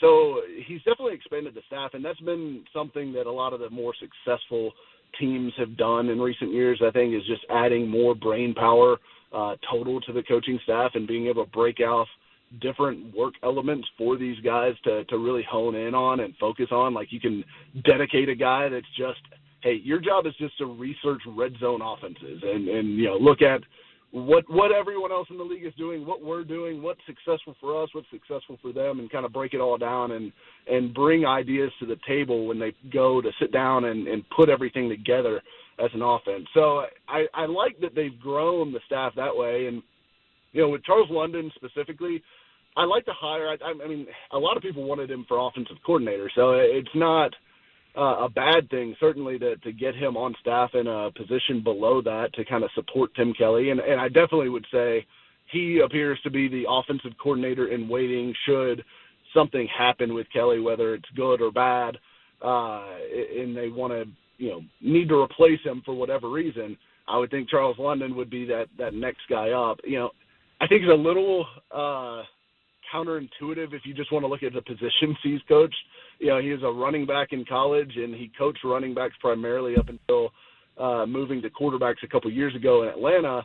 So he's kind of, having a running backs coach or a longtime running backs coach as the passing game coordinator just feels like the most Titans thing ever on a lot of levels. But I do think, as you mentioned earlier, kind of the hats that these guys wear and their ability to coach other positions is maybe a little bit underrated widely. These guys aren't just pure running backs coaches or, they know football and can wear a few different hats and be competent in a few different positions on the staff. Mike Herndon is here with us on 104.5 The Zone. Albert Breer, about an hour ago, said the Titans are hiring Packers personnel and football administrative executive Chad Brinker as their new assistant GM. He goes on to add, Brinker's got an incredibly diverse skill set and has been on our future GM list the last 2 years. He'll be a part of a Cleveland-like model under the new GM, Ran Carthon. What he means by a Cleveland-like model is having a football ops strategy exec and a scouting exec leading departments and reporting directly to the GM. Brinker would be the former. So how much does that interest you as far as the approach that they are going to take and potentially being open to more creative, whether you want to call it analytical? I think analytics gets tossed out too much as something that's just lumped under one big numbers umbrella for people who really don't like numbers. This does strike me, though, as a fairly progressive front office model. I think so, yeah, because Brinker's part of his responsibilities in Green Bay, as I understand it, was cap management and working with the numbers and like long-term projections of looking at where they need to invest in certain positions, what kind of contracts they can afford to commit to for what years, that kind of thing. So I think having somebody with that background in that assistant GM role is helpful. Now, obviously, Ben Marino has been the Titans' cap guru guy for a long time. I don't know if that's a role that is how that role fits in with what Ben does. But this is also what the 49ers kind of do, right? They had Parag Marathi, who, Rand Carthon mentioned in the press conference as one of the guys he's learned a lot from. He is their executive vice president and in charge of their salary cap in San Francisco, and he is kind of a cap guru, also runs the analytics staff over there with the Niners. So I think Brinker, I would imagine, would be somewhat in that lane as far as his responsibilities here, just from the initial first reports. But, yeah, very interesting to me, and I think it is good to see them going kind of that route as far as having some guys that have not just scouting backgrounds, but also, cap management and all these other skill sets that can kind of fold into this personnel group. Mike, I want you to hear this clip from Vrabel yesterday talking about what Tim Kelly's role was last year in the offense. I know you've heard it, but I'd like to play it for the audience and then get your reaction as to how that can translate into a more efficient version of the Titans passing game this coming season. Yeah, I mean, I had asked him to, I don't want him standing there holding a clipboard, charting passes. So, I asked him to focus and assist with the tight ends at practice, or an individual, be an extra set of hands. I like everybody that's out there to be working, doing something to help the football team or the players. Yeah, and then there were, his outside of the time of practice, it was, a lot of preparation in advance. And I think he would come into Todd and be able to meet with me and say, hey, here's what, this is what we can expect. He was able to work ahead. He wasn't focusing on, necessarily calling the game. I think he was helped put together the first and second down passing game, and would communicate with Todd, look through the third down, present that, and then ultimately, we go in with a game plan, and then, it has to get executed, and it has to, and somebody's got to call it. So, it wasn't like when it was a pass, it was Tim's responsibility. Tim was here to support the offense and to provide, working knowledge of the defense, and to be able to help with the first and second down installation, third down, and then worked with Todd as well as myself in the red zone. Now, my initial reaction to that, Mike, was to be, a sarcastic bleep hole and say, well, wait, what first down passing game? But you did find some numbers that indicated that they were a more efficient first down passing offense than we might have given them credit for. Yeah, and this is the stats I pulled up come from runningbacksdon'tmatter.com, which is Ben Baldwin's site, and he basically pulls game data and everything and charts it in a nice presentable format that's easy to understand. But it was looking at EPA per play, which is essentially expected points added per play, just looking at how much more likely or it's a good efficiency metric just to kind of encapsulate exactly what an offense or defense is doing, and you can break it down by different downs. So I looked at first and second down versus third and fourth down passing, and as a group or as a unit, the Titans offense was around like middle of the pack, actually slightly above average as a first and second down passing offense from an efficiency standpoint. They were well below average as far as a first and second down running offense, which, the Titans obviously had their struggles in the run game, but it was, that's something that you wouldn't have necessarily thought just looking at the Titans offense as a whole last season. And then if you look at third down and fourth down passing, they're way down at the bottom, bottom 5 or 6 in the league, kind of where you expect the Titans passing game to be lumped in general. But if you look at it, first and second down passing was actually one of the stronger points of the Titans offense as a whole last season. Now, some of that is teams expect them to run off first and second down because they do it all the time. So there's a little bit of that probably baked in. But, I struggle to say that given the weapons and offensive line issues and everything else going on with the Titans offense, I would struggle to say that the first and second down passing package that Tim Kelly installed did a poor job. In fact, it probably lifted the personnel that they had in there from an efficiency standpoint. Oh, my God. Just imagine that. That it could have been worse. Mike Herndon, NFL, is where Mike, that just it made me physically shudder in my seat. Yeah, I mean, it is a cold feeling to think about a worse offense than the 2022 Titans, but they do exist. Yes, they do, indeed. Mike Herndon, kind enough to give us some of his time. Follow him at Mike Herndon NFL to see all the great stuff that he's writing. Buddy, I appreciate you taking some time and head on a swivel. You never know when a shirtless John Reed may appear. Absolutely. I'll keep an eye out. That's Mike Herndon with us on 104.5 The Zone.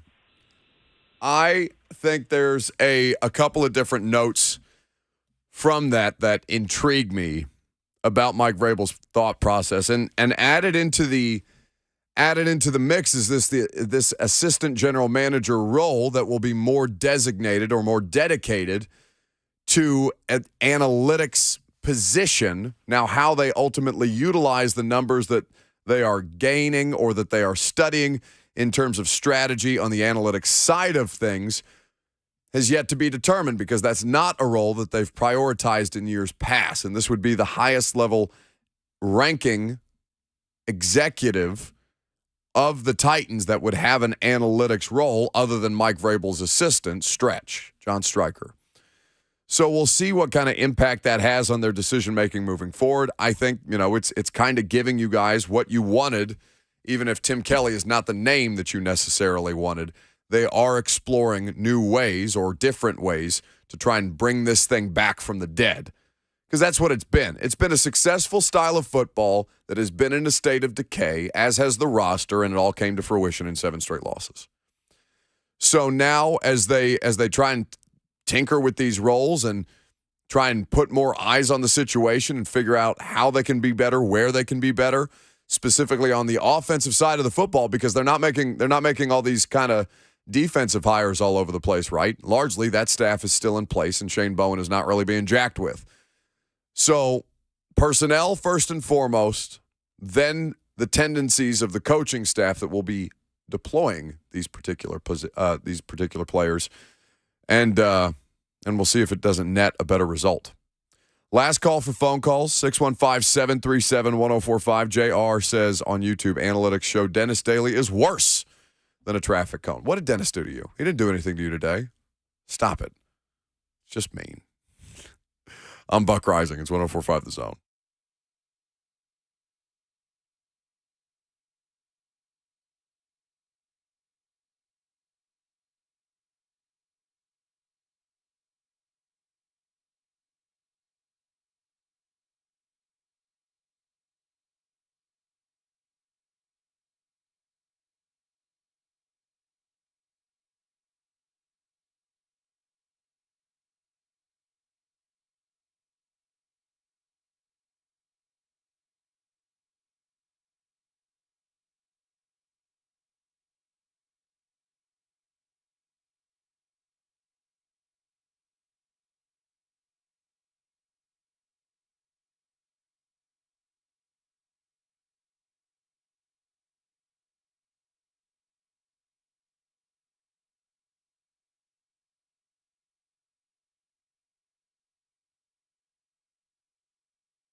Welcome back to the show, 615-737-1045. Last call for phone calls. Do some polls in just a few minutes from now. Tennessee at Vanderbilt tonight.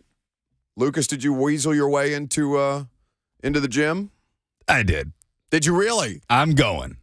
You're disgusting. I'll Is be that there. why you're wearing your Vols gear today? Apparently, I said Tennessee has a home game at Memorial Gym today. Somebody tweeted me saying that I said that. I did not intentionally say that. Bit of a Freudian slip there.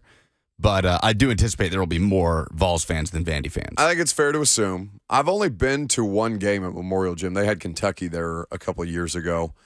It might have been like 2016, 2017. It's been a long, long time. I enjoy Memorial Gym. It's a cool building. Yeah, it's like a quirky little building. I don't know what it is. Yeah, no, it's different. Yeah. It's not the most impressive college basketball venue. It's not like the most unique college basketball. It's pretty unique. I'll say unique. I'd say it's pretty unique. Unique is up there. The baseline benches and just the layout. It's like you'll be walking around and you'll be like, okay, what's this hallway? It just doesn't make sense. What is this hallway for? This doesn't make any sense. It's like the picture. It is a good point. It's like the famous picture, and I don't know what the art is called, but like it's all those staircases just all over the place, and like people are walking upside down on the staircases. I'm sure there's. Is it abstract? I don't know. Like the Salvador Dali. We're type gonna of stuff. you're gonna use names of artists that are probably not anywhere associated with this. I'm Surrealism. scared. Are you sure? I don't know. You're not sure. You said it very confidently. I did. Either I said way. it much more confidently than I actually am. I think people know what we're talking about. The famous artwork of all the stairs going all manner of different places, upside down, side to side. That's what I associate Memorial Gym with. Will someone please tell me why this hallway is here? It makes no sense. I enjoy Memorial Gym though. I really do. I try to go every time Tennessee is in town. So we will we will see what the number 6 Vols are capable of doing.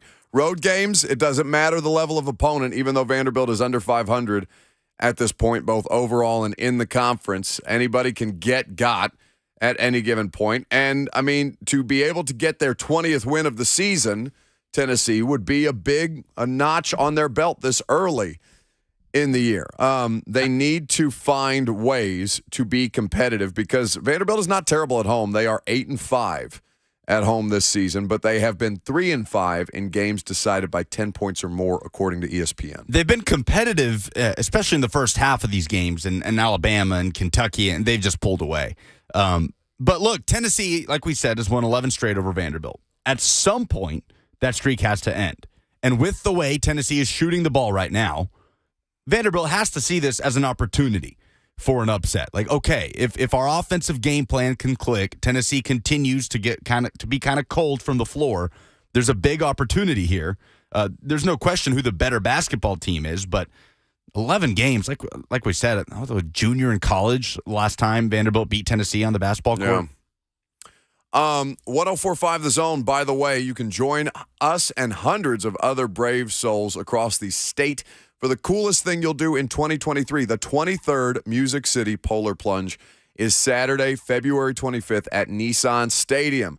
Whether you jump or just put your toes in, you'll be helping us build a bigger, better, and cooler community for over 17,000 Special Olympics athletes. Are you doing this with me? I do it every year. I'm not doing the Polar Plunge. Hunk is doing the Polar Plunge. Why aren't you? I don't know. No specific reason. I feel like we should do it as a show. I feel like this would be a good bonding opportunity for everybody. You can't swim. I can't, but it's not I almost drowned last year, even though the pool, I mean, it's only 4 foot deep, this tank. But I was doing a bit because any additional social media traction that I can gain, I try and, be cognizant of that. So I wore the salmon tracksuit, and turns out that is very, very heavy when it gets wet, and I struggled to get out from under the tank, basically, at that point. It was a poor decision by me. I would be wearing my costume will be much lighter this year. Visit SpecialOlympicsTN.org/Polar Plunge today. We'd love to see you out there. I enjoy it every year. Polls. Why so serious? Let's put a smile on that face. I don't know where the Batman is. Doesn't matter because here's Lucas Panzica on the Buck Rising Show. Update the polls, Lucas. Here we go. Presented by Two Rivers Ford, who sells below MSRP on all non-specialty new Fords. What's the dumbest thing in sports this week? Zach from Football Another F Word says, Buck, you saying Brian Schottenheimer's name was once synonymous with the offensive revolution in the NFL. Yeah, it was. Is it Marty? Can you state your case? Is it Marty Schottenheimer? Did I screw up my Schottenheimers? I think you did. Okay, I think I screwed up my Schottenheimers. I think there are several fan bases that would come at you with pitchforks for saying that. That's pretty funny. All right, I meant Marty. My bad. There's a lot of Schottenheimers running around football. Bleep you, Zach. I'm trying to find a good equivalent of like the son of a famous coach that just didn't nearly have the impact of his dad. That's a good question. And how that fan base would react to it. There has to be some example of that we're missing somewhere. Yeah, it's like saying Derek Dooley, synonymous with offensive revolution in college football. Damn it. I meant Marty. What else? The dumbest thing in sports this week. John says a reporter asking Nick Sirianni if the Super Bowl is a must-win. Yeah, I think that's 10 out of 10. We've definitely seen better Media Day questions. Tyler submits Russell Wilson having a personal coach in the building that wasn't actually on the team staff. Did you see Sean Payton asked about this? Yeah, but that's like a normal reaction. It's just Nathaniel Hackett wasn't a head coach and was getting bullied by his players. Sean Payton, that's not going to happen here. This is going to be interesting, the Sean Payton-Russell Wilson I think deal. it's going to be totally normal. It's just the Broncos didn't have anybody running their team last year, truly, where their players bickering with each other on the sidelines and Nathaniel Hackett's just standing there with a 1,000-yard stare. I don't know. Don't underestimate ego. You let Russ do literally whatever he wants for an entire season, and then Peyton comes in like, no, we're going to do this my way. It'll just be interesting. I bet they bench him. What was your reaction to the Titans elevating Tim Kelly to offensive coordinator? Kyle says, I'm just wishing he had more of a chance to do it during this past season. Yeah, I mean, I think that would have been an ideal scenario before you ultimately make this hire, but, Mike Vrabel didn't think it was going to help last year, so why it would help coming into 2023, who's to say? But clearly he has confidence in the hire that he made. Flea says, I'm happy about it, but there was a slight letdown because of how long it took. It felt like there was a big move in the works. The suspense was definitely there, and ultimately they went internal. But, give him credit for at least taking his time and trying to decide whether he wanted to go external or not, and then ultimately said, no, I'm good. Outside of the offensive coordinator, what was the most significant coaching hire made by the Titans? Lindsay says Chris Harris, coaching corners and as the defensive passing game coordinator. Swaggerval says quarterbacks coach. Seems like a big change. Charles London is very, very much respected. I would say that I am more interested in Chris Harris and what he's going to do because the Titans' passing defense, low-key, really not low-key, it was just flat wretched last year. They could use some help there if they think they can get it from a technical standpoint. Adam says offensive line coach. He has his work cut out for him. He's going to be very, very critical in them getting back and on their feet. What decision in your life was so important that you needed a darkness retreat? Like Aaron Rodgers says he's going to take to figure out his future in the NFL. James says renewing Titans season tickets. Oh, my God. Zach says when I made the switch from light mode to dark mode on my iPhone. That's a good one. I like that one a lot. Oh, man, I saw a really good. JK says, my birth. I needed 9 months inside a total deprivation chamber to really know if I wanted to come out or not. And even more intense than Aaron Rodgers because somebody can't just toss food down to you. I guess, when I don't want to speak about the pregnancy process because I have no idea how children come to be other than the act itself. Okay, fitting way to end the show. Those are the polls. I was petering out, not literally, but metaphorically speaking.